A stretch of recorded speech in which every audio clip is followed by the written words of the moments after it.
Bismillahirrahmanirrahim. Assalamualaikum warahmatullahi wabarakatuh. Waalaikumsalam. Bismillah- Bismillahirrahmanirrahim. Alhamdulillahirabbil alamin wassalatu wassalamu ala Muhammadin sayyidil khalqi ajmain wa ala alihi at-thayyibin at-tahirin wa ashabihil muntajabin amma ba'du. Teman-teman, senang sekali bisa bertemu lagi di pertemuan ke-6 ini ya. Nanti berarti sisa 2 pertemuan lagi sampai pertemuan 8. Di pertemuan ini insya Allah kita akan membahas tentang sejarah intelektual Islam dan kontribusi ya orang-orang Muslim di bidang kedokteran, di ilmu tib, di bidang kedokteran. Dan saya merasa bahwa salah satu kontribusi terbesar di yang bahkan pengaruhnya sangat luar biasa, saya rasa ya. Pengaruhnya tidak hanya saja mengubah bentuk itu, jadi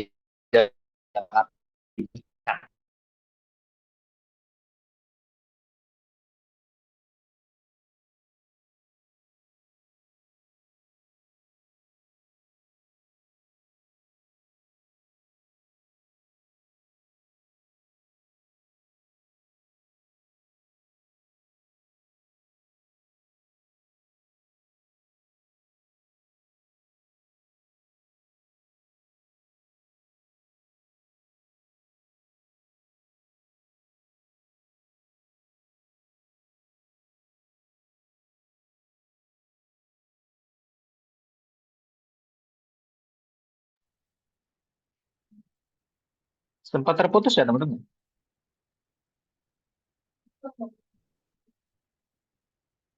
Apakah sudah masuk lagi? Sudah masuk, Ustaz. Nah, ya. Ini kayaknya sinyalnya mulai lap-lap ini. Baik, saya lanjut tadi ya. Jadi ilmu tib atau kedokteran Islam, kedokteran orang-orang Muslim, tidak saja mengubah peradaban Muslim saat itu di abad pertengahan ya, sehingga membuat peradaban mereka menjadi peradaban yang unggul ya dibandingkan dengan peradaban lain, yang paling dekat peradaban Eropa. Dan ini diakui, jadi diakui oleh orang Eropa itu.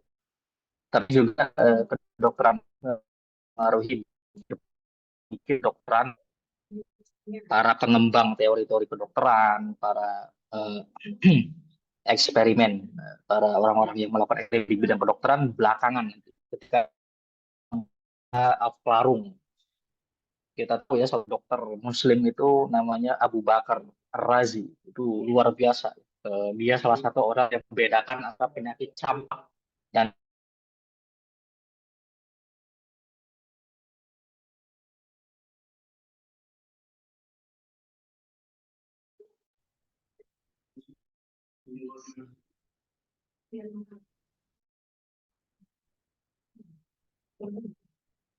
mati-mati terus ya Mas Fazlur ya? Iya ya, mati-mati terus lah. Sekarang on lagi apa belum?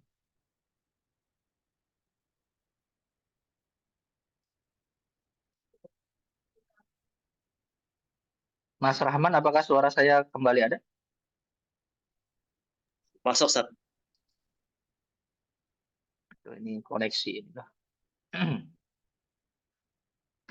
Baik, Mas Fazlur. Tadi saya katakan bahwa Razi, ya, Abu Bakar Razi itu salah satu dokter ya. Dokter yang pertama-tama membedakan antara penyakit campak dan penyakit apa namanya cacar. Kita lihat bahwa Avicenna atau Ali ibn Sina atau ke-10 itu salah satu dokter Muslim yang merevolusi ilmu kedokteran dengan bukunya yang sangat terkenal ya, The Canon of Medicine atau Al-Qur'an Fitib yang dipakai nantinya di perpustakaan atau di kampus-kampus barat di Eropa sampai mungkin 6 abad setelah. Terus siapa lagi itu? Siapa yang dari Eropa itu? Az-Zahrawi. Al-Zahrawi salah satu dokter Muslim yang fokus di bidang pembedahan, ilmu bedah. Dia punya buku dan karya-karya yang di dalamnya itu memuat beberapa ilustrasi, ilustrasi yang menunjukkan alat ya, udah praktek banget gitu. alat yang dipakai untuk membedah ya, pisau bedahnya, gunting bedahnya, buat ngaitnya. Dan itu dipakai oleh banyak ilmuwan atau dokter-dokter Eropa belakangan nanti. Seperti oleh William Halley kita lihat yang juga sama mengutip banyak karya-karya Az-Zahrawi ataupun nanti Ar-Razi juga nantinya dan lain sebagainya. Salah satu peninggalan fisik dunia Muslim di bidang kedokteran itu sangat terlihat kalau kita misalnya berkunjung ke beberapa kota besar di Timur Tengah seperti Damaskus atau mungkin di beberapa kota di Irak atau di Turki itu ada yang namanya peninggalan Bimaristan. Bimaristan. Itu rumah sakit. Bimaristan itu rumah sakit yang dibangun oleh orang-orang Islam. Bimaristan itu dulu sistemnya sangat sangat apa ya, rapi, sangat maju, sangat ilmiah gitu. Dokter-dokternya di situ bekerja, kemudian sambil membawa murid-muridnya praktek langsung. Salah satunya Bimaristan yang pada zaman Buwaihiyah di Baghdad nantinya. Ini ada atau enggak ya lupa ya. Itu namanya Bimaristan Al-Adudiyah. Bimaristan Al-Adudiyah yang dibangun pada abad 10 ya kalau nggak salah itu rumah sakit garapan salah satu sultan dinasti Buwaihiyah namanya Abrodud Daulah. Dia mempekerjakan dokter terkenal saat itu namanya Abu Bakar Ar-Razi, salah satu dokter yang sangat brilian. Dia punya ensiklopedia kedokteran namanya Al-Hawi Fitib. Oh, saingannya Ibnu Sina ya. Itu Ar-Razi. Jadi secara fisik Bimaristan itu masih ada banyak ditemui ya peninggalan-peninggalan Muslim di dunia kedokteran. Bimaristan itu gratis ya, masyarakat apa namanya berobat itu gratis. Dokter-dokternya juga mumpuni, brilian-brilian semua. Murid-muridnya kalau pengen belajar ilmu kedokteran ya masuk ke Bimaristan biasanya. Jadi Bimaristan itu dulu sistemnya rumah sakit sekaligus madrasah. Madrasah yang mempersiapkan dokter-dokter muda yang ingin belajar ilmu kedokteran. Nah, dulu sebutnya atiba ya. Kalau teman-teman ingin misalnya mempelajari deretan tokoh ya, atau ensiklopedia para dokter Muslim itu bisa melihat karyanya Ibnu Usaybi'ah. Ibnu Abi Usaybi'ah namanya Tabaqatul Atiba kalau nggak salah. Biografi para tabib, biografi para dokter. Ibnu Abi Usaybi'ah. Tabaqatul Atibba. Bagus, salah satu buku yang bagus dan saya nggak tahu sampai sekarang kayaknya belum diterjemahkan dalam bahasa Indonesia itu. Itu kesempatan buat Mas Badlur itu kalau pengen menerjemahkan. Ibnu Abi Usaybi'ah. Oke, Bismillahirrahmanirrahim. Dari mana orang-orang Muslim kok mempelajari kedokteran sehingga melahirkan banyak dokter-dokter brilian, melahirkan tabib-tabib sekaliber Ibnu Sina, sekaliber Ar-Razi, sekaliber Ibnu Butlan, Ibnu Nafis, kemudian sekaliber siapa namanya Abu Bakar Ar-Razi di dunia baik dunia apa namanya timur maupun barat itu sama-sama melahirkan dokter-dokter yang ajib-ajib pencapaiannya baik karyanya maupun penemuan-penemuan ilmiah di bidang kedokteran. Dan ini terjadi memang di masa Golden Age of Islam. Artinya apa namanya, membentang sekitar abad ke-9 Masehi sampai ke abad 14-15 Masehi. Setelahnya mungkin ilmu kedokteran beralih ke barat. Gitu ya. Ilmu kedokteran setelah itu ya mungkin setelah Baghdad jatuh ya. Setelah Baghdad jatuh itu secara praktis mulai perlahan-lahan ilmu kedokteran dan ilmu-ilmu sains lainnya itu mulai beralih ke tangan orang-orang barat. Jadi apa namanya ilmu kedokteran memang dulu sempat berjaya sekali dan itu saya rasa ternyata sayang sekali ya tidak berlangsung sampai sekarang. Sekarang dunia Muslim hampir hampir mayoritas hampir mayoritas itu apa namanya merujuk ilmu kedokterannya merujuk ke ke ke, ke kedokteran Barat gitu ya. Merujuk ke kedokteran Barat. Dulu mereka jadi rujukan. Orang-orang Muslim itu jadi rujukan dulu. Jadi tempat belajar itu. Gerard Cremona, John dari Toledo itu bahkan bikin perpustakaan di wilayah bekas apa namanya, bekas koloni Muslim di Spanyol. Orang-orang Kristen datang dari jauh itu berkeliling ke Timur Tengah. Ya kayak si Gerard itu, Gerard salah satu yang terkenal ya, pengkaji Kristen yang mempelajari ilmu-ilmu Barat melalui orang-orang Islam. Abelard dari Bath dari Inggris ya itu juga sama. Sangat banyak dulu tuh orang-orang Islam itu menjadi kampus-kampus tujuan utama dunia. Salah satunya ilmu kedokteran. Nah, di sini kemudian apa yang dilakukan oleh orang-orang teman-teman kalau teman-teman membandingkan pencapaian ilmu kedokteran atau secara umum ilmu tentang kebersihan dibandingkan dengan orang-orang barat Eropa ya, yang zaman yang sama abad ke-9, abad ke-10 itu mengenaskan orang-orang Eropa. Nggak paham sanitasi yang benar itu nggak paham, belum paham orang-orang barat. Padahal mereka mewarisi ilmunya dari orang-orang Yunani, orang-orang Romawi yang cenderung lebih bagus secara sanitasi ya. Ilmu tentang sanitasi, ilmu tentang kebersihan gitu. Orang Romawi, orang Yunani lebih bagus dibandingkan orang Eropa abad pertengahan. Abad yang sama dengan orang-orang Muslim ada tuh. Teman-teman tahu ya bahwa beberapa raja-raja atau ratu-ratu abad pertengahan di Eropa itu mandinya mungkin sebulan sekali atau bahkan setahun sekali. Ada yang bilang bahwa mandinya itu pada bulan Mei karena bulan Juni itu mereka ada pasca pernikahan. Baru mandi, bau sanitasi itu nggak ada tuh untuk sanitasi gitu. Semuanya kalau di Inggris misalnya dibuang ke Sungai Thames itu. Di Sungai Thames itu mayat, bangke, kotoran semuanya tercemar di sungai itu. Mandi itu pakai bak bersama. Airnya jarang sekali diganti segala macam. Makanya dulu ada tradisi buke. Buke itu apa namanya? Bunga ya, bunga yang dipegang oleh pengantin perempuan. Katanya itu untuk menutupi bau badan. Jadi dulu itu eh, saking jarang mandinya orang Eropa, untuk menutupinya itu berbagai cara yang dilakukan, seperti parfum dengan aroma yang sangat kuat. Jadi bukan dengan mandi, bukan dengan sabun, ditutupi dengan parfum, ditutupi dengan zat-zat yang membahayakan, arsenik, zat apa namanya buat make up itu yang sampai putih banget. Makanya pada film Elizabeth itu kan, Elizabeth dari Tudor itu putih banget kan mukanya. Itu make up terbuat dari merkuri, arsenik supaya terlihat cantik. Mereka selalu membawa bunga karena untuk menutupi bau badan.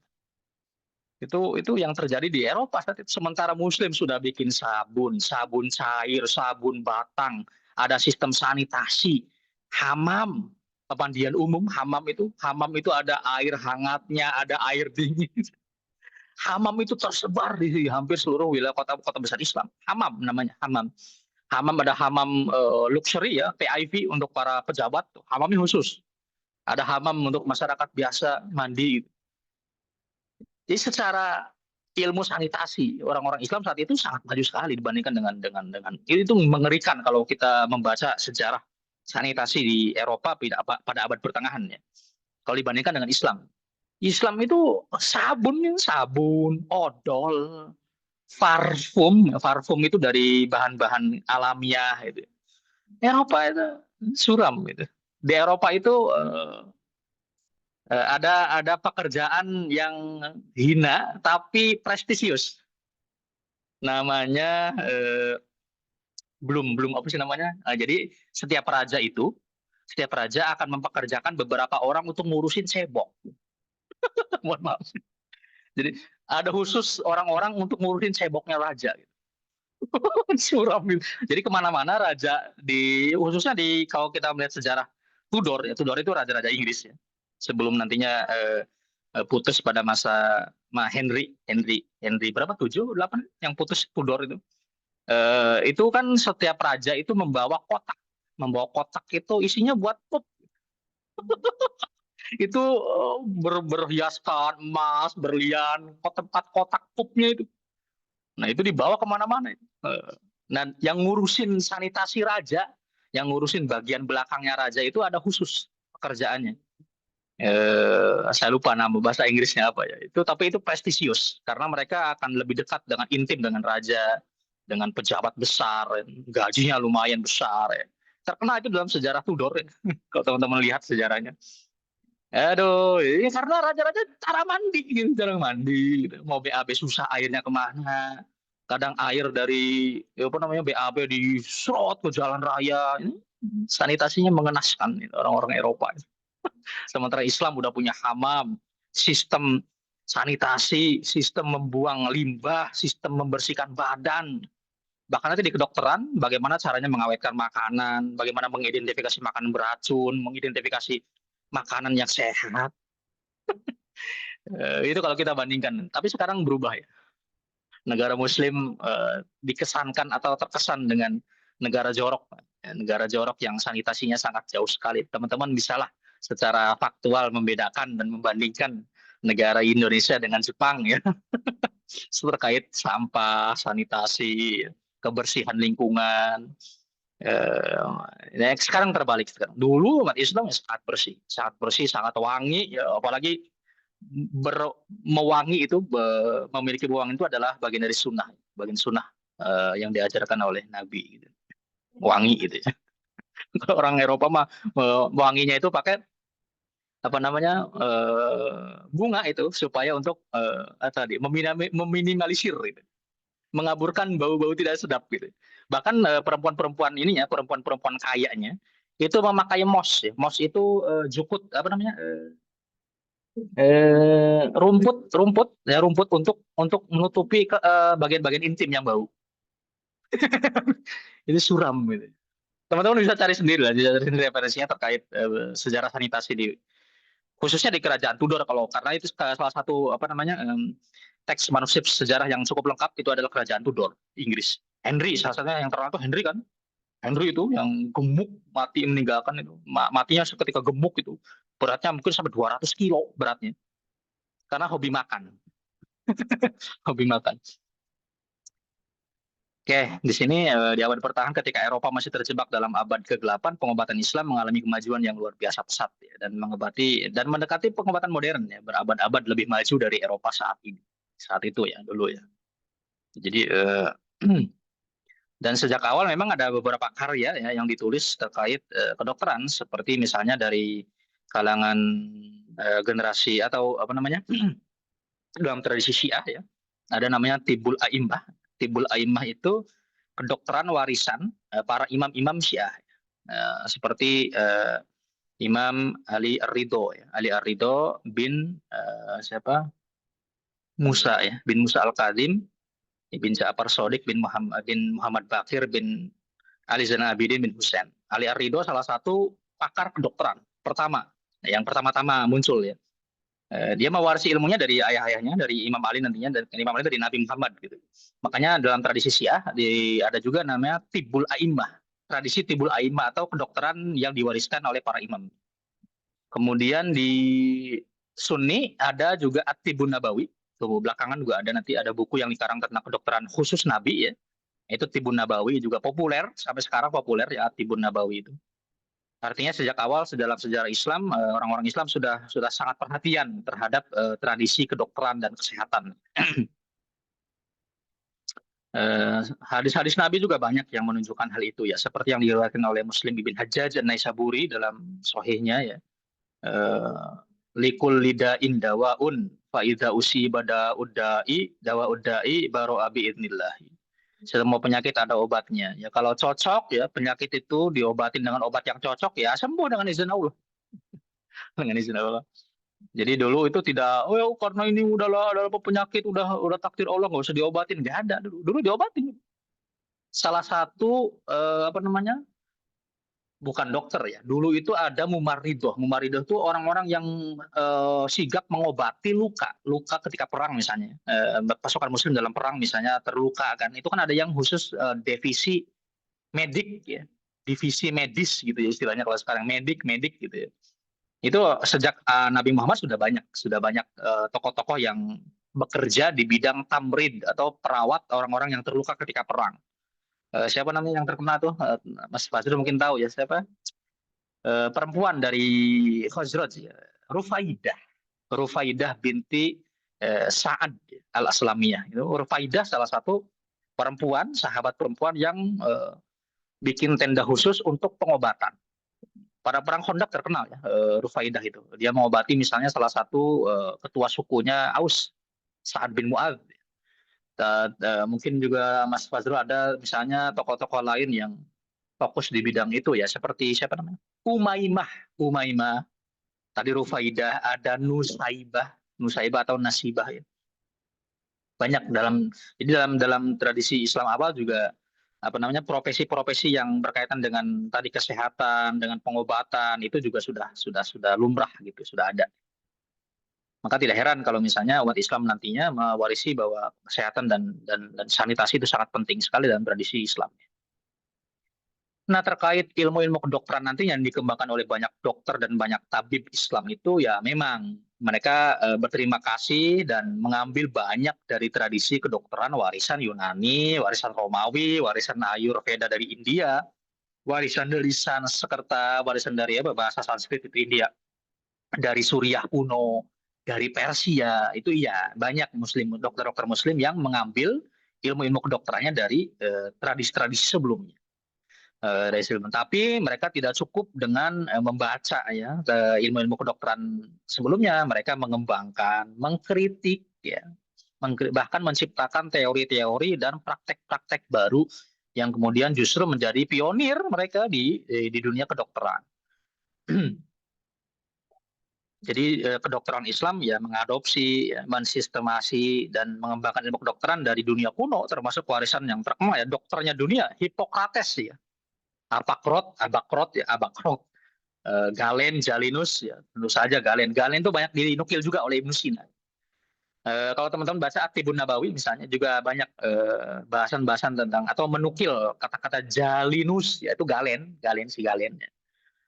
Dioscorides, Hippocrates itu dokter-dokter atau tabib-tabib yang terkenal di dunia kuno. Ya. Dan karya-karya mereka, hasil-hasil penelitian mereka sampai ke tangan orang-orang Muslim.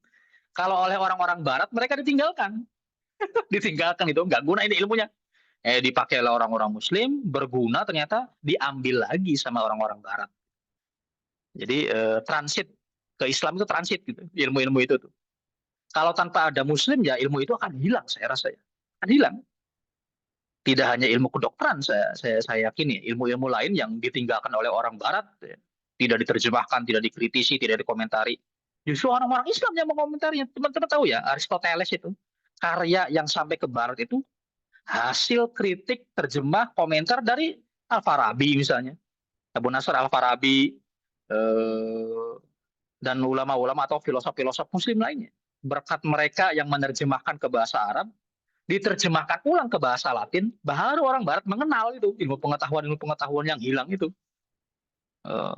Salah satu bukti bahwa dulu orang-orang pagan itu membenci ya, bahkan memerangi ilmu pengetahuan karena dianggap pagan, dianggap tidak sesuai dengan agama pagan. Itu yang menimpa Hipatia.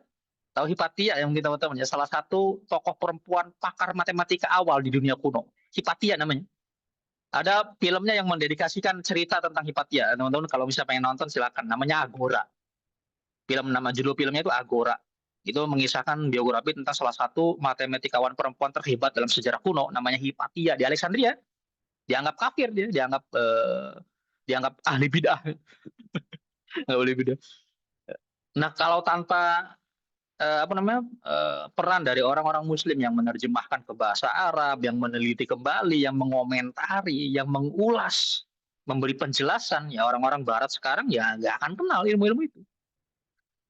Tapi ya sayangnya itu berakhir ya setelah Baghdad hancur dan orang-orang Barat serius mengambil alih itu dan kemudian akhirnya jadi mereka yang memilikinya gitu.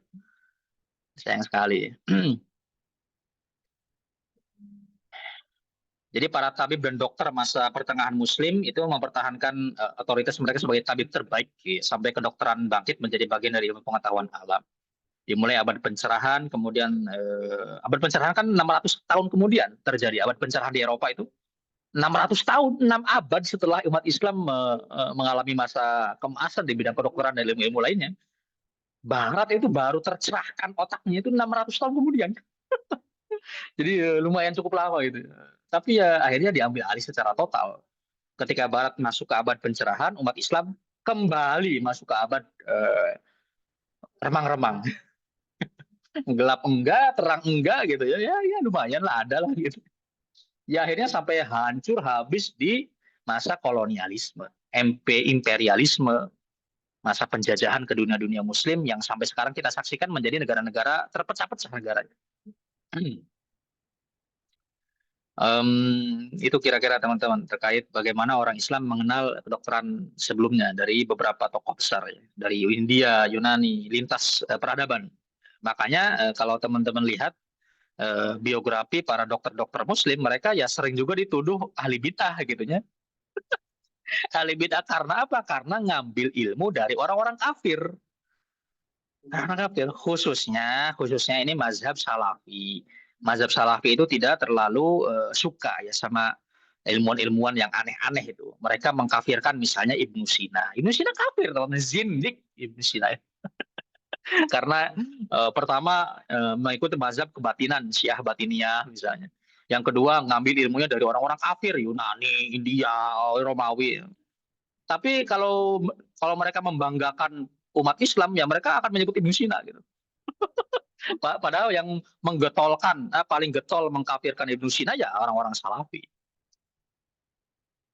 Hampir rata-rata apa namanya para ilmuwan Muslim itu, para filosof, para ilmu Muslim itu hampir rata-rata dizindikkan, dikafirkan karena menyimpang dari ortodoksi. Dan memang rata-rata para ilmuwan, para filosof, para pemikir Muslim itu rata-rata semua bukan berasal dari mazhab Salafi, nggak ada. Bukan mereka itu para ilmuwan itu berasal dari mazhab Syiah Imamiyah. Jabir bin Hayyan Syiah Imamiyah. Siapa namanya? Al-Fazari Syiah. Abu Raihan Al-Biruni juga Syiah. Siapa namanya? Jabir bin Hayyan yang terkenal itu ya. Al-Farabi Mu'tazilah, Al-Kindi Mu'tazilah, Ibnu Sina Syiah. Apa lagi? Ar-Razi nggak jelas. Ar-Razi agnostik gitu. Gnostisism apa Ikhwanus Sopa, nggak ada yang dari Salafi, nggak ada. Mentok nu Mu'tazilah. Dari Asy'ariyah ada tapi filosof ya. Filosof dan ahli retorika, ahli ilmu kalam dari Asy'ariyah. Kalau dari salaf itu maksudnya para pengikut ini ya, Ahmad bin Hambal, para pengikut Barbahari, para pengikut Utsman Ad-Darimi, Ibnu Khuzaimah, Ibnu Taimiyah yang kebelakangan misalnya. Itu yang fokus di bidang ilmu pengetahuan sains, filsafat, sains dan lain sebagainya, nggak ada. Mungkin ya nggak ada. Dan saya nggak nemu gitu, nggak nemu.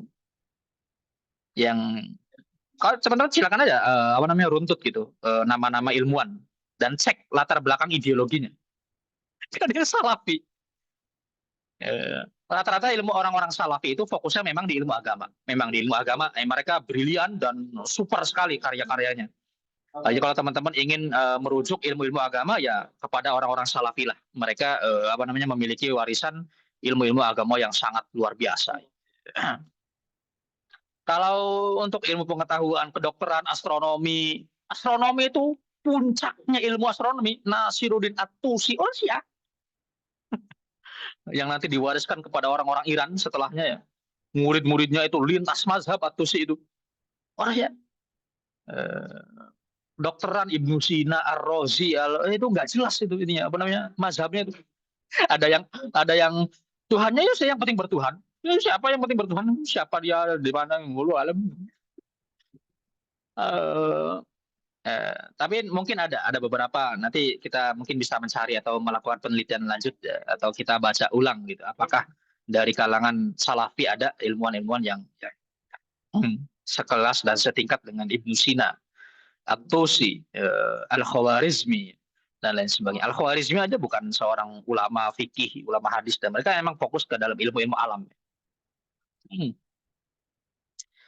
Ada Tibun Nabawi dikutip banyak karena tradisi kedokteran kenabian itu memang ada dalam hadis kitab-kitab hadis Salafi banyak Sahih Bukhari, Sahih Muslim, Sunan-Sunan itu banyak tradisi-tradisi kenabian. Apa ruqyah gitu tah. Itu kan ada dalam tradisi hadis Sunni. Nah, praktek pengobatan ternyata sudah dimulai sejak lama ya. Pada zaman Nabi juga udah ada praktek-praktek pengobatan ya. Seperti dokter yang terkenal saat itu Utsman ibn Haris, Al-Haris ibn Qaladah. Al-Haris ibn Qaladah jadi salah satu dokter atau tabib yang terkenal pada zaman Nabi Muhammad. Ada yang bilang dia masuk Islam, ada yang bilang nggak jelas. Nah, tapi memang sejak saat itu, sejak Islam awal memang Nabi Muhammad tidak tidak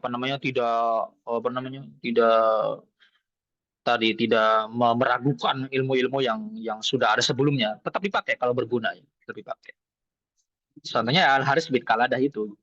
Bahkan warisan Al Haris bin Qaladah juga dikutip oleh banyak dokter setelahnya tentang nasihat-nasihat kebersihan, kesehatan dan lain sebagainya gitu. Terkenal ya, Haris bin Qaladah terkenal banget.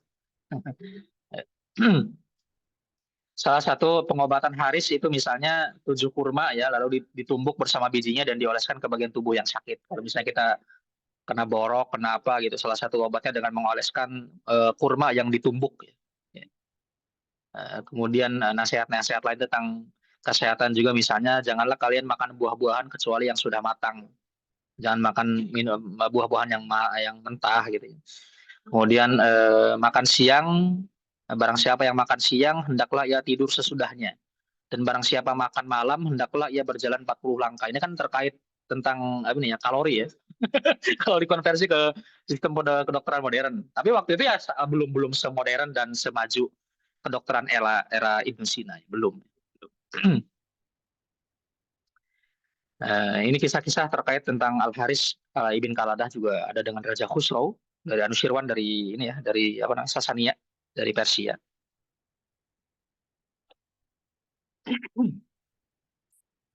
Nah, kemudian pengobatan pada Islam awal juga mulai berkembang sedikit-sedikit ya. Muawiyah bin Abi Sufyan dikabarkan memiliki tabib beragama Kristen ya, beragama namanya Ibnu Asal. Asal. Apa Ibnu Asal apa siapa gitu yang beragama Kristen tuh? Ibnu Asal apa siapa? Nah, pengobatan Islam secara praktis baru berkembang nanti pada abad ke-9, yaitu pada masa Bani Abbas. Bani Abbas berkuasa, nah, disitulah apalagi nanti ketika Al-Ma'mun pada abad ke-9, 810 sampai 833-an Masehi, itu dia yang salah satu pionir yang mendatangkan banyak atau mengembangkan ilmu kedokteran secara luas. Sehingga ilmu kedokteran tersebar di seluruh penjuru dan seantero umat Islam.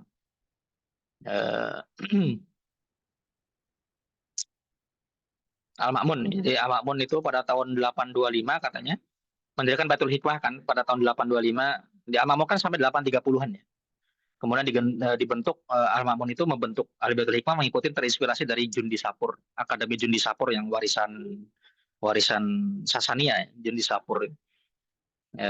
Salah satu dokter yang terkenal yang berkiprah pada masa Al-Ma'mun tentu saja Hunain ibn Ishaq, salah satu dokter, sejarawan, filsafat, ahli filsafat, penerjemah beragama Kristen, emang Hunain itu.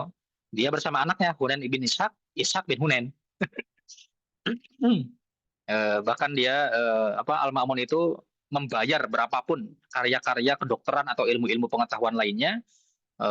Kalau misalnya manuskripnya ada di Bizantium, datangin manuskripnya, saya bayar berapapun. Sejak saat itulah gerakan terjemah namanya, seperti yang kita singgung di beberapa pertemuan awal itu, salah satu gerakan intelektual yang merubah wajah peradaban Islam itu yaitu tadi gerakan terjemah.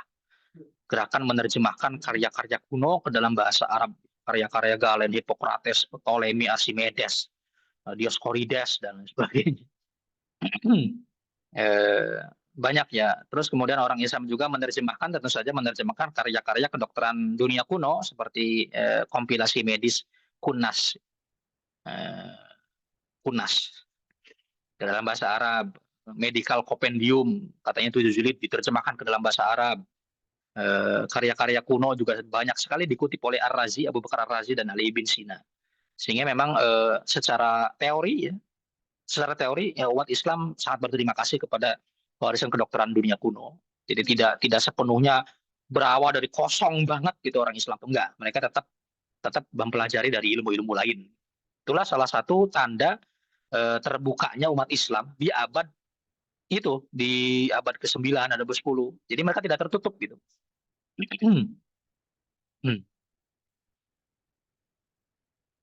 Nah, Hippocrates tentu saja diterjemahkan ya, salah satu buku tentang kedokteran dalam tradisi Islam namanya Atib al-Bukroti. Itu ya Hippocrates, salah satu dokter atau tabib terkenal di dunia kuno. Galen, Hippocrates itu terjemahkan. Nah, di sini ada beberapa nama tokoh para tabib atau dokter-dokter ternama dalam sejarah Islam seperti Abu Bakar Ar-Razi ya. Nama bukunya Al-Hawi Fit Tib, salah satu magnum opus atau karya monumental di dunia kedokteran. Sekarang udah ada bukunya, PDF-nya udah banyak. Tapi saya nggak tahu apakah sudah diterjemahkan ke bahasa Indonesia apa belum. Al-Hawi Fitib Ensiklopedia Kedokteran. Itu Ar-Razi itu. Ar-Razi nggak jelas ini mazhabnya. Bukan Salafi, bukan Ar-Razi. Nggak jelas mazhab. Eh, Kemudian ada apa di sini? Ibnu Sina, kayaknya saya mengutip ini Ibnu Sina juga gitu. Di sini ada beberapa terjemahan dari karya karya dunia kuno yang diterjemahkan ke dalam bahasa Arab banyak banget ya. Dari kedokteran, teks-teks kedokteran itu dari Yunani, Romawi, India, Ayurveda, kemudian juga dari Persia tentu saja, mulai Persia ya. India juga ada di sini sebutin ya, seperti Ayurveda ya. Salah satu yang banyak mengutip kedokteran India itu ya itu siapa namanya? Al-Hawi itu.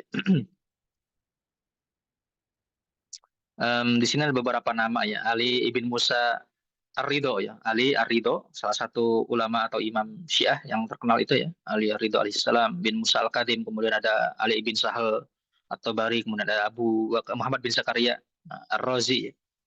Kemudian ada Ibnu Sina, ada Ibnu Butlan, Az-Zahrawi yang terkenal itu. Banyak banyak sekali tokoh-tokoh dokteran yang kita nggak bisa apa namanya menuntut semua nama. Kalau teman-teman ingin misalnya mengetahui berapa banyak tokoh-tokoh tabib, teman-teman bisa melihat tadi Tabaqatul Atibba karya Ibnu Abi Usaibiah gitu ya. Nah di sini ada beberapa apa namanya biografi sederhana terkait beberapa dokter dan tabib ya seperti Razes atau Abu Bakar Muhammad bin Zakaria Ar-Razi. Salah satu karya Razi itu diterjemahkan oleh Gerard Cremona yang saya singgung tadi ya. Gerard Cremona itu pembelajar dari Kristen dari Eropa yang mengambil beberapa karya-karya intelektual Muslim di Al-Andalus ya, diterjemahkan ke dalam bahasa Latin. Kemudian barulah dari situ orang-orang Barat mengenalnya gitu. Eh, Di sini Ar-Razi mengikuti konsep medisa Hippocrates ya, bahwa setiap pasien harus diperlakukan secara individual, jadi nggak boleh berjamaah. Gitu. Ada penekanan terhadap kebersihan, diet, ya kemudian ada pengaruh iklim dan musim terhadap tubuh. Di sini juga ada dalam karya-karyanya. Udara di kamar di Bimaristan itu harus bersih, suhunya juga harus sesuai. Itu sampai sedetail itu, gitu. Ilmu kedokteran Islam itu. Ar-Razi meyakini bahwa penting untuk mencegah sebelum mengobati. Makanya terdapat ada gium yang mengatakan bahwa mencegah lebih baik daripada mengobati gitu ya. Ar-Razi mengarang kitab Al-Hawi yang nantinya diterjemahkan menjadi Continens Liber oleh Gerard Cremona. Kitabnya terdiri dari 23 jilid. Ini bayangin 23 jilid di ilmu kedokteran. Ibnu Sina itu mungkin 5 sampai 6 jilid ya. Ini Al-Hawi 23 jilid. Secerdas apa itu sih siapa namanya Ar-Razi itu ya. Bahkan di sini Al-Hawi itu menjadi buku teks resmi kedokteran yang bertahan di dunia barat, di Eropa ya, sampai abad ke-17. Ar-Razi kan abad 10, berarti kan hampir 7 abad. Ya. Dipakai sebagai diktat resmi ilmu kedokteran di kampus-kampus besar di barat, di Eropa. Ya, saking bagusnya buku itu. Gitu. Hippocrates di sini ada Ibn Sina juga, teman-teman. Ibn Sina itu wafat tahun 1037 ya. Dia hidupnya kebanyakan di Bukhara di Samarkand hidupnya. Ada film yang bagus yang menggambarkan kehidupan Ibn Sina kalau teman-teman ingin nonton ya. Namanya The Physicians. The Physicians tahun 2013 kalau nggak salah ya. Bagus, aktornya juga terkenal, Ben Kingsley. Itu yang memainkan Ibn Sina. Kalau teman-teman ingin secara visual gitu ya apa namanya mengimajinasikan bagaimana Ibnu Sina kehidupan sosial keagamaan saat itu bisa nonton film itu The Physicians. Itu sudah banyak download di kayaknya banyak downloadannya banyak kayaknya. Saya punya filenya kalau teman-teman mau nanti bisa sharing lewat Google Drive. The Physician bagus. Ben Kingsley itu yang dulu dapat Oscar ketika memainkan ini apa namanya Gandhi salah satu film yang dapat penghargaan Oscar yang memainkan Mahatma Gandhi itu si Ben Kingsley itu salah satu aktor Amerika terkenal. Nah dia di film itu memainkan Ibnu Sina-nya itu. Ibnu Sina. Bagus filmnya bagus. Ada konflik keagamaan, ada konflik ortodoksi, bagus filmnya. Meskipun ya dengan sudut pandang Barat, tentu saja dengan sudut pandang Barat. Ibnu Sina, salah satu dokter terkenal, orang Syiah ya, Ibnu Sina itu Syiah. Syiahnya antara Imamiyah atau apa namanya Batiniyah, Ismailiyah. Tapi karyanya tidak diragukan bahwa Al-Qunfitib itu menjadi salah satu mahakarya dan monumental di dunia kedokteran dan membuat orang Barat juga geleng-geleng, geleng-geleng. Al-Qanun Fitib, saya nggak tahu apakah terjemahan bahasa Indonesia udah ada apa belum. Kalau Barat udah ada, terjemahan Inggrisnya udah ada. The Canon of Medicine udah ada, beberapa jilid udah ada. Saya pernah lihat sih di arsip.org itu sudah ada terjemahan bahasa Inggrisnya. Mungkin bahasa Indonesia kalau udah ada luar biasa sih, kalau udah ada ya luar biasa. Eh, Dia beberapa kontribusinya udah jangan ditanyain lah kalau Ibnu Sina itu, teman-teman cukup dengan baca Al-Qanun aja udah wah luar biasa ya. Di sini juga ada Ibnu Butlan, ada Ibnu Nafis yang apa namanya yang tidak saya singgung di sini. Ibnu Nafis salah satu dokter dan ahli bedah anatomi yang menggambarkan saluran darah dari jantung yang apa namanya sistem apa namanya itu peredaran darah dari jantung yang kembali lagi ke paru-paru kemudian kemana gitu. Ibnu Nafis. Hmm. Nah, di sini Bimaristan, salah satu peninggalan fisik eh, orang-orang Muslim di bidang kesehatan, ya, Bimaristan. Salah satu yang terkenal itu yang ada di Baghdad itu ya, Bimaristan Al-Adudiyah yang dibangun oleh seorang Sultan Buwahiyah namanya Adudud Daulah. Salah satu masa paling mengesankan dalam sejarah Islam. Dipimpin oleh seorang Sultan Syiah, ya Buwahiyah, tapi kehidupan moderasi beragama, toleransi, semua mazhab hidup berdampingan, itu salah satunya di bawah kerajaan atau kesultanan Buahiyah itu. Mereka juga sama para pecinta ilmu pengetahuan. Syekh Al-Mufid, salah satu rujukan otoritatif pertama dalam Syiah, salah satu yang paling utama ya. Al-Mufid itu hidupnya pada masa Buahiyah itu, Buahiyah. Ar-Razi juga mereka pernah Ar-Razi pernah berkarir di Bimaristannya Buahiyah. Ini kalau di gambar ini salah satu Bimaristan di Turki ya kalau nggak salah. Ya Saljuk, Salajikoh, Saljuk ya. Sunni kalau Saljuk Sunni.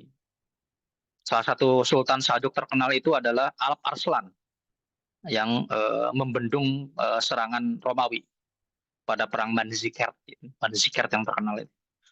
Alp Arslan, Wazir siapa namanya? Nizamul Mulk itu juga sama dari dinasti Salajiko. Nizamul Mulk adalah bosnya Al Ghazali. Al Ghazali punya bos ya, namanya Nizamul Mulk dari Salajiko. Kata apa namanya Nizamul Mulk bilang ke Al Ghazali ente udah jadi dosen, jadi kepala sekolah, jadi rektor di kampus namanya kampus Nizamiyah di Baghdad. Itu juga dari masa Salajikoh nih kalau dari aspek historinya. Bimaristan Argun, Argun abad ke-14. Jadi banyak kalau kalau Bimaristan banyak sampai sekarang alhamdulillah masih kelihatan gitu ya wujud peninggalan Bimaristan gitu. Masih kelihatan masih bisa dimasukin saya. Kalau di Indonesia nggak tahu bentuk institusi atau arsitektur tentang apa namanya tentang kesehatan itu saya nggak tahu ada nggak ya? Mungkin ada di keraton-keraton kali ya. Mungkin ada ya di keraton mungkin. Oh, ya, oh ini Ibnu Hafiz nih ada di sini. Ibnu Hafiz dan William Harvey. Apa namanya? William Harvey kan nanti ratusan tahun setelah Ibnu Hafiz ya datang, tapi yang dianggap berjasa bagi ilmu kedokteran ya Harvey-nya yang disebut. Nah, Hafiznya nggak ada itu. Ya udah biasa lah kalau kalau historiografi Barat ya. Di sini juga saya mengutip Az-Zahrawi tadi yang saya singgung ya. Az-Zahrawi Abdul Qasis. Dia dari Cordoba, dikenal sebagai orang yang atau dokter yang menemukan lebih dari 200 alat bedah. 200 alat bedah yang bermanfaat bagi dunia kedokteran. Eh, Pisau bedah, korset, kuret, penjepit, spekulum, apa namanya. Ada dalam bukunya. Gambarnya itu ilustrasinya ada. Dan itu mirip dengan instrumen kedokteran atau instrumen bedah modern kan. Itu salah satu penemuan yang luar biasa dari Az-Zahrawi dalam bukunya Tasrif. Tasrif Liman Ajaza Anit Ta'alif. Ya, PDF-nya udah ada. Kalau Kang Rasul nggak ada. Udah ada PDF-nya. Itu Az-Zahrawi ya. Di sini juga Az-Zahrawi dikutip oleh banyak ahli kedokteran dan kesehatan belakangan seperti William Hunter, Guy de Chauliac bersama dari Perancis.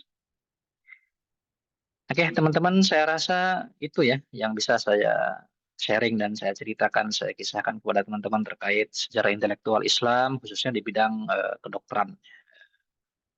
Ini saya sangat menyadari ini tidak mencakup semua warisan kedokteran yang luar biasa kaya, karena terkaya banget apa namanya terbatas banget. Saya ingin kalau secara khusus sih kita bikin kajian yang berdasarkan kitab gitu ya enaknya ya. Misalnya kitab kedokteran siapa kita kaji secara secara tuntas gitu, baru kayaknya puas gitu ya. Atau Abi Usaibiah, biografi para tabib. Oh, itu kan menarik itu. Ibnu Usaibiah, Tabaqatul Atibba, ya, biografi para tabib. Termasuk Ibnu Sina, Jamshid, kemudian siapa namanya, At-Tagra'i, Ar-Razi, Zahrawi mungkin, dan lain sebagainya. Itu saja teman-teman barangkali ya dari saya. Terima kasih sudah menyimak. Eh, Barangkali ada pertanyaan atau diskusi, silakan Mas Fazlur, Mbak Sofia, barangkali, mangga. Sebenarnya Ustaz, Enggak, Mas Fazlur. tadi kan sebelumnya sudah dijelaskan Ustaz nih terkait bagaimana dunia kedokteran zaman dulu, bahwasanya Islam salah satu pioner ya kan, dan malah pioner banget dijelaskan tadi. Mm-mm. Sekarang ini gimana Ustaz? Baik itu dunia kedokteran atau dunia lain, memang nggak ada lagi kan tokoh-tokoh Islam. Sekarang kan yang digembar-gemborkan di media kan cuma cuma orang-orang barat. Ahli teknologi pun cuma dari Amerika kan, tuh banyak Amerika, Eropa. Nggak ada tuh dilihat-lihat orang-orang yang berasal dari negara Muslim, negara Islam. Nah, apakah memang ada sebenarnya tapi memang terhalang sistem atau gimana Ustaz? Setahu Ustaz itu. Sekian, terima kasih Ustaz. Ya, kalau terkait khusus kedokteran, nanti di pertemuan 8 itu rencana bab khusus tentang nasib ilmu Oh, pengetahuan Islam di era modern. iya ya. Memang ada nanti di situ apa namanya, tapi itu tidak terfokus kepada kedokteran, tapi kita akan merangkum beberapa ilmu pengetahuan nasibnya gimana di dunia Islam modern. Saya juga meyakini bahwa termasuk ilmu kedokteran. Nah, ilmu kedokteran juga astronomi, kedokteran, apa namanya, dan lain sebagainya itu mengenaskan nasibnya ya. Hampir seluruh cabang ilmu pengetahuan kita berhutang budinya ke negara lain, ke ilmu pengetahuan lain, ke barat ataupun ke negara-negara Asia yang sudah maju duluan. Pengobatan kanker, teknologi-teknologi untuk menghilangkan kanker, penyakit-penyakit aneh, modern, obat-obatannya. Apa namanya? Ketika corona itu apa namanya? Vaksin. Vaksin. Bagaimana mengembangkan vaksin yang efektif segala macam. Sayang sekali memang kita masih masih bergantung, sangat bergantung kepada ilmu pengetahuan dan kedokteran barat. Eh, tapi apakah tidak ada sama sekali? Ada sebenarnya. Ada beberapa nama-nama yang nanti kita akan lihat di mungkin nanti pertemuan terakhir ketika membahas nasib pengetahuan ya. Ada beberapa nama di dunia modern yang bermunculan, baik itu di bidang kedokteran, astronomi, matematika dan lain sebagainya, teknologi. Tapi memang tidak ada yang dapat Nobel. Memang gitu, sangat tidak berpengaruh gitu ya. Ada sih ada ya, ada. Mereka turut aktif di forum-forum ilmiah internasional juga banyak, dari Iran, dari Turki, dari Asia juga banyak, dari Mesir ya. Aktif di forum-forum ilmiah banyak yang aktif di apa namanya ilmu-ilmu tentang uranium, nuklir, kedokteran, matematika banyak, tapi hampir rata-rata berkontribusi pinggiran secara pinggirannya, tidak menjadi apa namanya pemimpin atau pemimpin proyek yang menciptakan teori baru, penemuan baru, ya, teknologi baru dan lain sebagainya. Belum sih. Nobel kita umat Islam praktis berhenti pada tahun 99 ketika Ahmad Zuhail dari Mesir itu menerima Nobel di bidang fisika biologi itu. Setelah itu ya udah nggak ada lagi di bidang sains ya. Abdus Salam tahun 79 juga dikafirkan dan dibid'ahkan karena pengikut Ahmadiyah. Ahmad Zuhail juga nggak terlalu banyak penerusnya. Udah nggak, ya rata-rata ilmu pengetahuan dan sains yang berkembang di negara Muslim mengikuti tren Barat. Ya, mengikuti tren Barat, ilmu pengetahuan yang ikut ke Barat, dan tidak ada tren baru. Nah, setiap kali ada tren baru dan setiap kali orang Islam maju itu dalam ilmu pengetahuan, ilmu teknologi, ya, orang Barat akan sebisa mungkin menjegalnya. Seperti yang terjadi di Iran. Di Iran itu para ulama-ulama atau ahli uranium seperti Fakhrizadeh kemarin tahun 2000 berapa yang diincar sama drone-nya Israel, mati ya. Diincar ilmuwan-ilmuwan uranium di Iran, diincar supaya mereka tidak bisa mengembangkan nuklir, tidak bisa mengembangkan fisika kuantum. Ya karena itu kan politik ya, kalau itu bersifat politik gitu. Tapi ya memang secara praktis sangat sulit sekali ditemukan. Karena dunia Islam juga sama mayoritas isinya konflik semua gitu. Perang, konflik gitu sampai sekarang. Suriah nggak beres, Libya nggak beres, Mesir juga krisis ekonomi. Aduh, kapan mau fokus ilmu pengetahuannya gitu ya. Untungnya ada negara-negara yang stabil ya, seperti Malaysia, Indonesia. Indonesia ya lumayan lumayan lah. Meskipun bisa teknologi velocity, velocity. Lumayan, lumayan, lumayan. Itu saya rasa Mas Fazil. Nah, izin nanya, Ustaz, tapi di luar konteks kedokteran, Ustaz, ya. Oh, emang enggak. Ustaz mau Ah, nanya. oh, lanjut. Gak apa-apa duluan aja. Oh, Mbak Sophia aja dulu. Lanjut, Mbak. Ustaz kalau Imam Ali Ridho kan dibunuhnya sama Al-Ma'mun ya. Iya, Al-Ma'mun.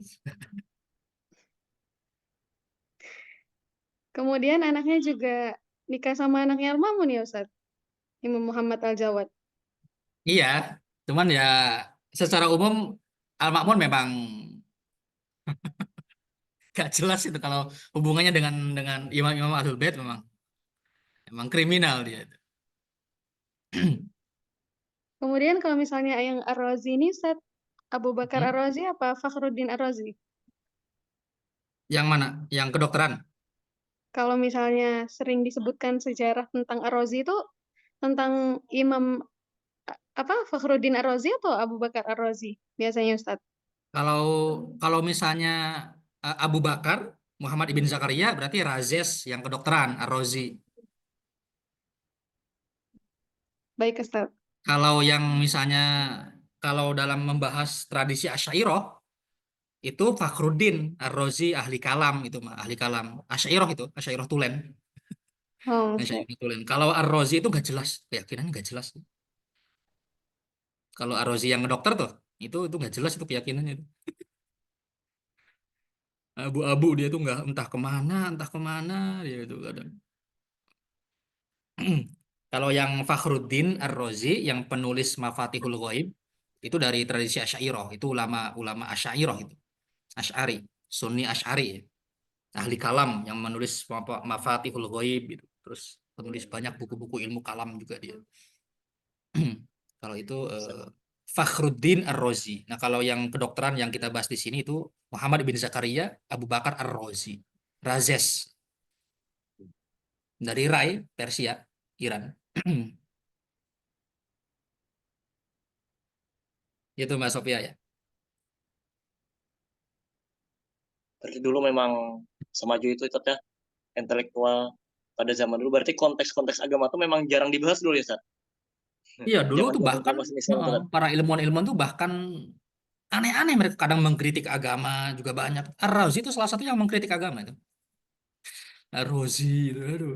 Ibnu Sina itu masih menghafal Quran. Kalau Ibnu Sina itu sejak kecil hafal Quran, mempelajari sedikit hadis, fikih, ilmu-ilmu agama. Meskipun meskipun dia juga nanti dizindikan dan dibid'ahkan. Karena itu tadi nggak jelas keyakinannya. Apalagi dia dicurigai sebagai pengikut Batiniyah, ya, Ismailiyah itu kan dalam tradisi Sunni sangat sesat sekali. Ya. Al-Ghazali itu salah satu orang yang memerangi Ibnu Sina, salah satu Ghazali. Karena Al-Ghazali kan dari aliran Asy'ariyah Sunni yang ortodok. Ortodok. Ya.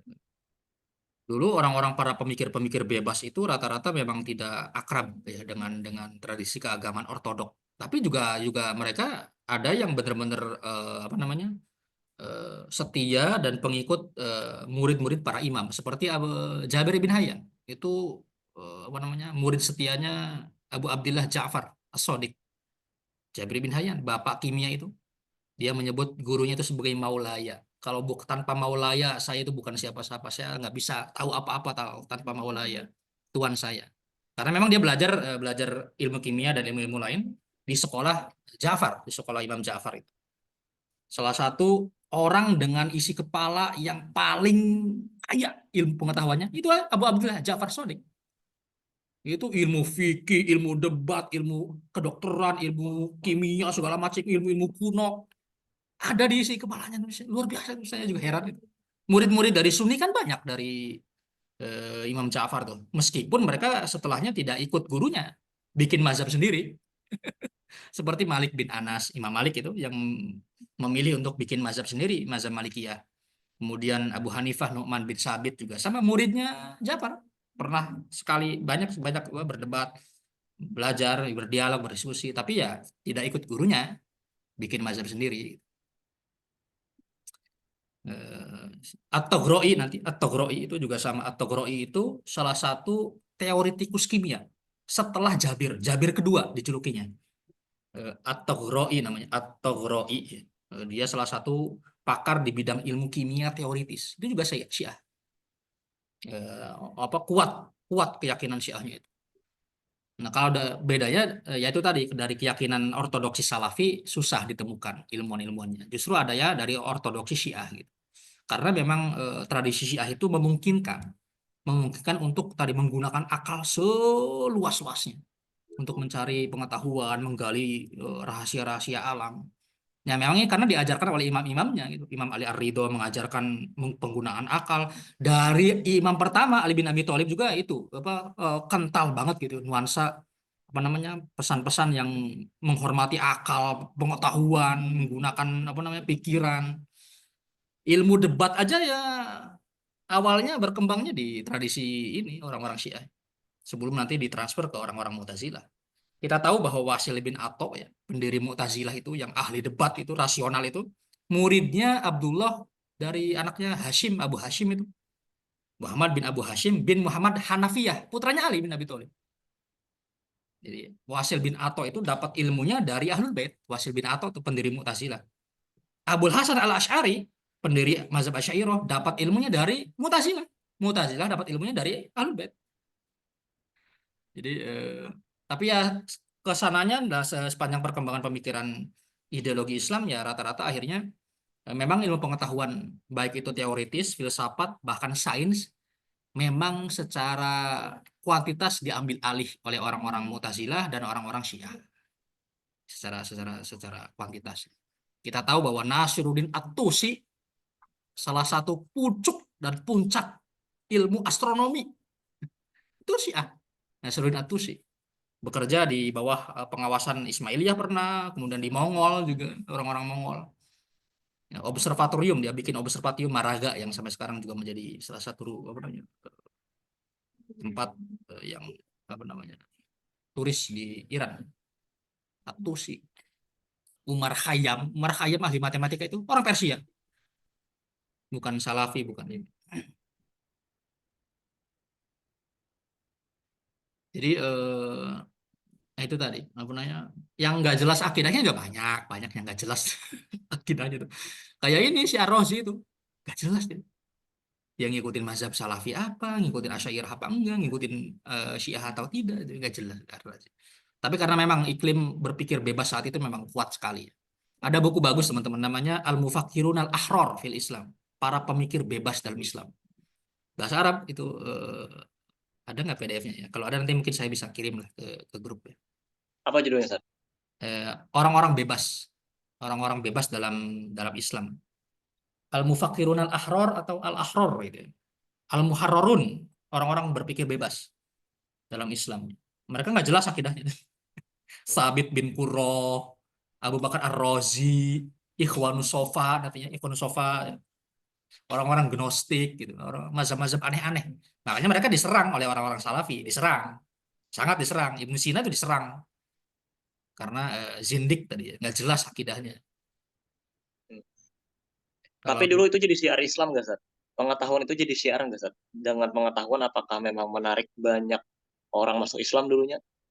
Dulunya secara kalau sebagai sarana untuk mengajak orang lain masuk Islam enggak. Rata-rata masuk Islam itu berdasarkan tadi perang, kemudian orang-orang taklukan terislamkan secara otomatis perlahan-lahan. Jadi bukan dengan dakwah pengetahuan cara ngajaknya, tapi karena pengetahuan itu ada setelah nanti masyarakat terislamkan rata-rata. Jadi misalnya orang Islam menguasai Baghdad gitu ya. Ya, orang-orang Baghdad, orang-orang Persia itu terislamkan dulu, kemudian baru ilmu pengetahuan berkembang. Begitu juga di Al-Andalus. Tetapi ilmu pengetahuan Islam yang berkembang itu, sains ya, itu juga berterima kasih kepada orang-orang lokal yang non-Muslim, Kristen, Yahudi, pagan, orang-orang yang nggak jelas agamanya.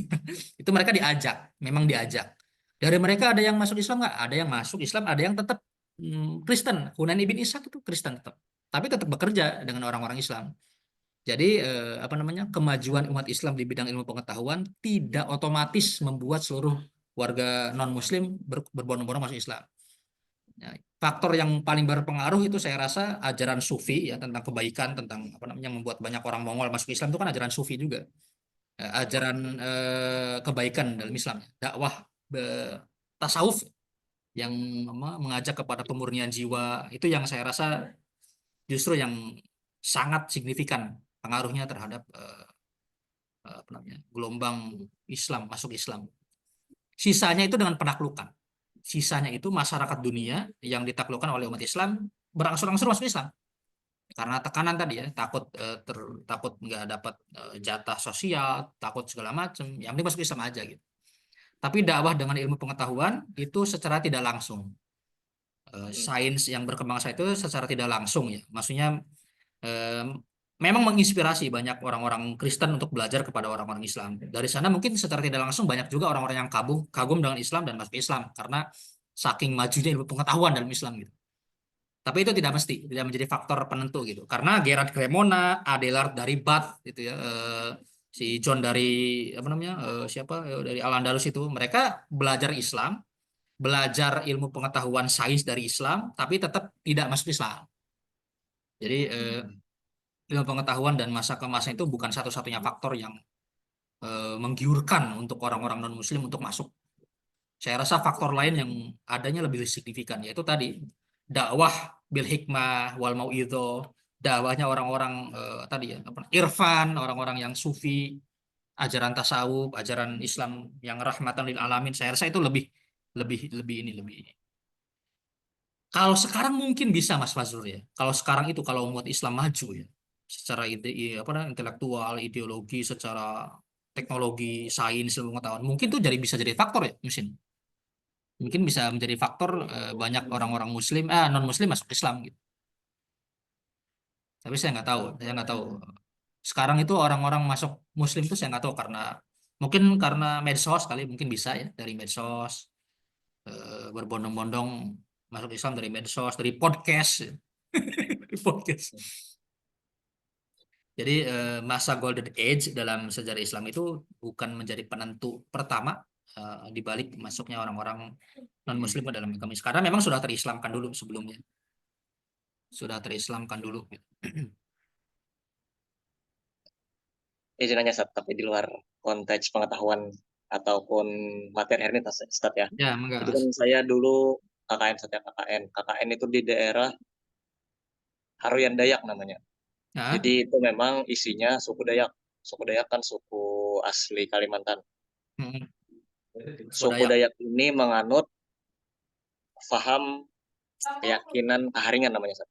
Kaharingan ya. Di Jawa kan ada namanya Kejawen. Di Sunda, di daerah Jawa Barat itu kan ada Sunda Wiwitan. Di sini ada namanya Kaharingan. Itu memang kepercayaan, Sat. Jadi memang bukan bukan agama.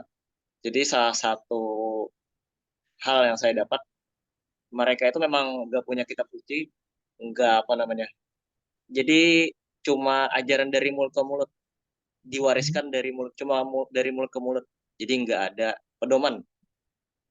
Dan kata mereka dulu, kenapa mereka itu kata kepala desa di sana kan, dia Kaharingan, dia nggak Islam. Tapi memang sebagian Muslim, mereka masuk Muslim, memeluk Muslim dan memeluk Islam, dan sebagian memang masih banyak yang beragama Kaharingan tadi. Jadi kata mereka, dulu ketika waktu penjajahan, mereka itu dikejar sama orang Islam, dikejar di laut sampai kitab suci itu mereka lempar dan dimakan sama paus atau ikan di laut. Jadi nggak ada lagi kitab sucinya kata mereka. Klaim mereka kan agak lucu sebenarnya. Nah, yang mungkin saya tanyakan, Ustaz, itu kan salah satu cara menyebarluaskan Islam itu kan dengan jihad, Ustaz, dengan jihad. Nah, jihad, gimana sih konsep jihad yang benar? Apakah memang dengan cara dakwah yang santun atau memang menaklukkan dengan cara perang, Ustaz? Sekarang ini kan nggak ada lagi kayaknya ya yang dengan cara perang kayak dulu kan, kayak zaman setelah Nabi ataupun dari Nabi kan sudah keluar perang-perang itu. Nah, sekarang kan memang nggak ada lagi dakwah, cuma dakwah-dakwah secara santun kan, Ya. pendekatan-pendekatan dengan cara tasawuf, pendidikan, hal-hal yang bersifat sosial dan lain-lain. Nah, itu menurut Ustaz gimana, Ustaz? Ya, kalau dalam melihat historis ya, Nabi Muhammad itu melakukan jihad fisik ya, atau bertempur ya, melawan musuh, itu kan dalam konteks defensif. Ya. Defensif itu maksudnya Betul. mempertahankan harkat martabat diri, ya, mempertahankan kebebasan untuk menyebarkan agama, apa namanya, dalam konteks itu mempertahankan nama atau agama yang dibangun. Ya. Jadinya sehingga kalau kalau ada ancaman ya dilawan gitu. Nah, saat itu konteksnya memang jihadnya secara fisik ya itu adalah mempertahankan itu tadi, mempertahankan martabat, mempertahankan kebebasan untuk beragama, mempertahankan agama yang diyakininya benar. Gitu. Jadi saya rasa waktu itu secara konteks ya, jihad fisik atau berperang melawan musuh ya secara kontak fisik gitu ya, bertempur gitu. Itu bukan dalam dalam aspek memaksa orang lain menyebarkan agama, masuk kepada agama Allah gitu. Karena kontradiktif ya. Agama itu kan, keyakinan itu kan masuknya melalui hati gitu ya. Berdasarkan keyakinan atau kepuasan terhadap keyakinan yang ditawarkannya. Kalau misalnya agama bersifat seperti itu, sementara jihad fisik itu memaksa dengan pedang, itu kan bertentangan. Berarti dia masuk agamanya dengan terpaksa gitu, bukan dengan kerelaan hati, kepuasan hati gitu, masuk agamanya. Tapi dalam sejarah belakangan, artinya pasca Nabi Muhammad meninggal, ya, disebut dengan Asrul Futuhat namanya, era invasi penaklukan non-Muslim. Itu murni murni atas kepentingan invasi politik. Jadi pada zaman kekhilafahan awal atau zaman raja-raja awal Bani Umayyah, khususnya Bani Umayyah khususnya, itu ada kepentingan invasi politik. Ya, artinya memperkaya wilayah kekuasaan. Dengan cara apa ya? Dengan cara memerangi orang lain. Meskipun orang itu nggak nyerang gitu. Nah, itu murni politik, tidak ada apa namanya, anjurannya yang kuat dari aspek agama. Jadi agama itu secara ideologis ya tidak nyuruh kalau misalnya ada tetangga kamu yang non muslim suruh dia masuk Islam paksa. Nggak ada gitu. Karena jihad fisik itu dalam konteksnya defensif. Kalau dia nyerang saya baru lawan ente gitu. Kalau ente nggak nyerang, ente bertetangga dengan saya, nggak macem-macem, ya udah hidup bertetangga aja. Nah, kenapa dulu banyak jihad dan penaklukan namanya futuhat namanya futuhat namanya, itu dalam konteks tadi kepentingan invasi politik. Jadi pada masa Bani Umayyah yang kekuasaan Islam sampai ke India, ke Andalus, ke Afrika Utara, itu konteksnya murni invasi politik dengan dibumbui oleh dorongan dan motivasi agama supaya semangat kan berjihad gitu. Karena ya bertentangan secara ini ya. Oh, agama itu dari kepuasan hati, dari ketundukan hati, benar-benar ikhlas menerima agama, ikhlas beribadah kepada Tuhan yang baru misalnya. Tapi kok dipaksa dengan pedang? Tapi itu apakah terjadi, Ustaz? Ya terjadi. Pemaksaan atas dasar nama agama terjadi pada era-era futuhat. Ente kalau nggak mau masuk Islam, ente putus apa namanya, kepalanya gitu. Atau ente bayar jizyah, ente. Membayar pajak karena tidak mau masuk Islam, namanya jizyah namanya. Ya, pajak kalau misalnya masyarakat taklukan tidak mau masuk Islam, ya udah nggak apa-apa, yang penting ente bayar ente. Nah, banyak masyarakat taklukan yang akhirnya lebih memilih untuk masuk Islam aja lah daripada bayar gitu. Daripada bayar masuk Islam aja lah. Eh, Ya akhirnya ya walau alam apakah murni, tapi secara fakta sejarah sosialnya memang terislamkan. Masyarakat taklukan itu berangsur-angsur terislamkan. Meskipun tentu saja dengan waktu yang gradual ya, bertahap ya, nggak langsung saat itu juga. Bertahap, ada yang sukarela masuk Islam, ada yang dengan sendirinya puas dan merasa yakin bahwa Islam adalah yang benar tanpa diajak, misalnya hanya melihat dengan kepalanya gitu. Tapi kebanyakan memang ditawarkan Tat ya. Ditawarkan antara harus bayar pajak atau masuk Islam gitu. Atau Islam ya? Tawaran-tawaran memang kayak itu. Ada memang. Tapi itu murni kepentingannya invasi politik. Mm-mm. Invasi politik. Bukan dari dorongan agama murni. Karena agama itu ya la ikraha fiddin kan, kalau secara agama ya. Secara agama kan la ikraha fiddin, tidak ada paksaan. Misalnya kita menaklukkan masyarakat Romawi yang Kristen misalnya. Nggak ada yang paksa. Yang menaklukkan ya menaklukkan aja. Tapi fakta sejarahnya itu ada paksaan seperti itu. Itu khususnya terjadi pada masa Futuhat ya. Masa-masa ekspansi politik khususnya pada masa Bani Umayyah. Kalau secara makna sebenarnya jihad itu kan kalau secara makna ya, kalau secara makna itu dilihat dari konteksnya, ada jihad secara jiwa ya artinya berperang ya, berperang artinya kontak fisik, ada juga berjihad melawan hawa nafsu dan sebagainya, berjihad menafkahi istri, berjihad menafkahi anak, berjihad menuntut ilmu, juga istilah-istilah itu memiliki padanannya dalam banyak konteks gitu. Tapi jihad yang dipahami secara kaku itu ya biasanya jihad fisik ya, jihad menyerang gitu, secara fisik. Dan itu yang diyakini memang itu diyakini oleh orang-orang Muslim yang terindikasi masuk ke gerakan-gerakan radikal. Mereka memahami bahwa jihad itu nggak boleh defensif, nggak ada jihad defensif itu. Jihadnya harus ofensif, menyerang jihad itu. Itu diadopsi oleh siapa? Oleh banyak kelompok-kelompok yang sampai sekarang, mohon maaf, dianggap sebagai teroris ya. Di Indonesia ada Jamaah Ansarud Daulah, Jamaah Ansarut Tauhid, ada Majelis Mujahidin Timur. Di Timur Tengah ada Daesh ya, atau ISIS, ada Taliban, ada Taliban yang dulu, sekarang mungkin udah lebih baik ya. Ada Al-Qaeda, ada Jamaah Takfir wal Hijrah di Mesir misalnya. Mereka yang meyakini bahwa untuk mengembalikan kemuliaan umat ini, jihad itu harus ditegakkan kembali, dan jihad nggak boleh defensif, harus ofensif. Makanya orang-orang ISIS ya, itu mereka bersumpah akan datang ke negara-negara Eropa dan akan menyembelih siapapun yang menolak untuk masuk Islam. Dan itu terjadi di Libya ya. Di Libya orang-orang Kristen disembelih secara massal di tepi pantai, itu ada videonya, ngeri banget. Mereka berjanji akan datang kepada negara-negara kalian, wahai orang-orang Kristen, bersiaplah, kami akan sembelih kalian. Itu kan, itu mereka dari mana? Tadi itu mereka dari mana keyakinan kayak gitu? Kalau bukan dari agama, mereka ngambilnya dari kitab, memang dari kitab ya. Tapi bukan dari Al-Quran, dari kitab. Kitab-kitab salaf, kitab salaf. Ya namanya teman-teman nanti silakan cari sendiri lah. Itu udah maklum lah. Saya sebutkan inisialnya ya. Ibnu Tai, Ibnu. Ah, itu. Bahkan membolehkan memutilasi ya. Daesh itu ISIS, saya punya buku ya, fatwa halalnya mutilasi. Saya punya buku fatwa ISISnya. Pernah, karena waktu untuk kepentingan tesis ya S2 itu saya cek apa namanya, boleh menyembelih, memutilasi, menyiksa. Ada fatwanya ternyata. Ada fatwanya. Dari mana fatwa itu? Dari buku salaf, dari buku ulamanya. Ya, emang.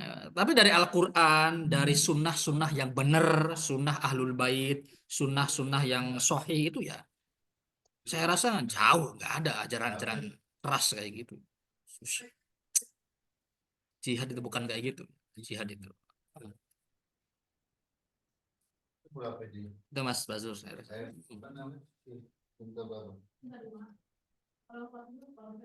Oke, syukran Ustaz. Apaan? Mbak Sofia, gimana? Good? Good. Kalau good, kita bisa akhiri teman-teman ya. Insya Allah kita lanjut di pertemuan 7. Mungkin kita akan infokan lagi kapan waktunya. Pertemuan 7 itu apa ya, tentang ini kayaknya, tentang handasah kayaknya. Engineering ya kayaknya ya, kalau nggak salah, tentang rekayasa. Jadi umat Islam tuh dulu bisa bikin alat, robot, alat, orang Islam itu bikin jam otomatis dari gajah, bikin apa namanya robot yang bisa menuangkan teh secara otomatis di istana-istana. Nah, kita lihat nanti di pertemuan 7 insya Allah ya. Teman-teman terima kasih sudah mengikuti kajian sanad di pertemuan ke-6 ini. Semoga berkah bermanfaat bagi semuanya. Kita akhiri wallahul muwaffiq ila aqwamit thoriq. Wassalamualaikum warahmatullahi wabarakatuh. Makasih banyak Ustaz, syukran.